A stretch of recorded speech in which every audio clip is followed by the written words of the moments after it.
I tēnei wā, kei te whakawhiti atu tātou ki tō mātou tari i te whanganui ātara, ki te kapoake i ngā whakaaro o Derek Fox, mātanga tōranga pū. Tēnā rā koe, Derek. Tēnā koe, Scotty. Hoa tū pūtea ki te hunga rawa kore, koe rā te ki taurangi a Phil Goff. Ka taia rānei e reipa tērā kōrero āna te whakatutuki? Kāre tātou e mōheo i tēnei wā. Engari, kāre kore ka ratara wātu te maha me ki pēr, te nuinga pēr o te iwi Māori ki e nei kōrero. Nā te mea kōrero ana Phil Goff mō te mea kōrero te nuinga o ngā whakakore o ngā tāke ki a rātou tino whai rawa ana, kei te pēhia tunu te rawa kore, kama te moho tunu tātou ko tātou te rawa kore. Ko kōrero anō i ka whakakorea te tāke, te GST i runga i ngā hua rākau me ngā hua whenua, he me nui tēnā mō tātou ki te whāngai o tātou whānau. Kei te kōrero anō mo te nui o te piki o ngā tāke, pērā i te GST me te tāke i runga i te penihini, te hinu mo te waka, e rā momo mea kei te pēhi a tātou. Engari kāre tātou i whiwhi i ngā tapahi, te wai, tapahi mai e tahi o ngā tāke. No reira, kāre kore, ka maha tonu tātou, ka rata ki tēnei kōrero. Engari, me whakapono rāni tātou ki ai i te mea, e kia ni e kore rawa a reipa e whakapiki i te tāke tāpiri, te GST, e kore rawa rātou e hoko atu i ngā rawa o tēnei whenua.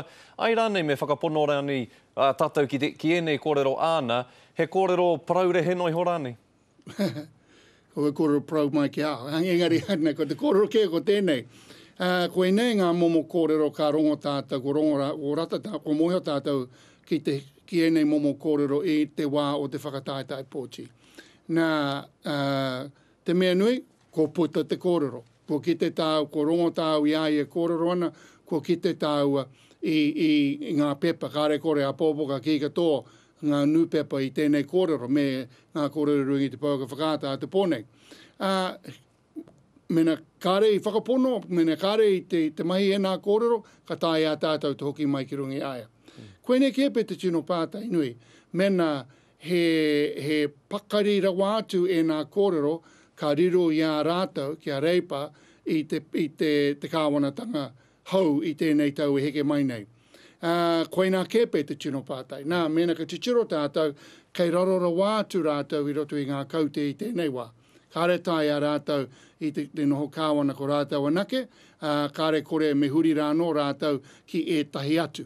Pērā i a ngai tāua, pērā i te rōpu kākāriki, me e tahi atu pēr. Koe nā kia pē ngā tino pātai. Derek, te rōpu tōranga pū Māori, kei te totohu rāni tō rātou waka? Mena ka titiro koe i ngā kōrero o tēnei rā. Titiro koe kei hea te whakautu mai a rātou, mai a pāti Māori. Nā te mea, i tautoko rātou i te tapahitanga o ngā tāke, i tautoko rātou i te whakapiki atu i te GST, i te tapahia mai o ngā tāke, mau tae manoeho mo ngā i tāua, nā te mea kāre te nuinga o tāua i uru ki roto i tēnā. I tautoko rātou i te tāke hau i runga i te hinu me e rā momo mea. Nō reira, koe nā katoa ngā mea me āta pātai tātou i a tātou.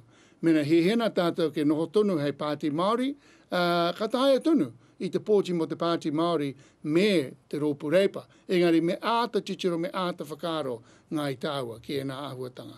Kia ora rawa atu koe, Derek, ngā mihi nui, kia koe mo e nā kōrero tino mi haro au i tēnei ahiahi. Kia ora rā.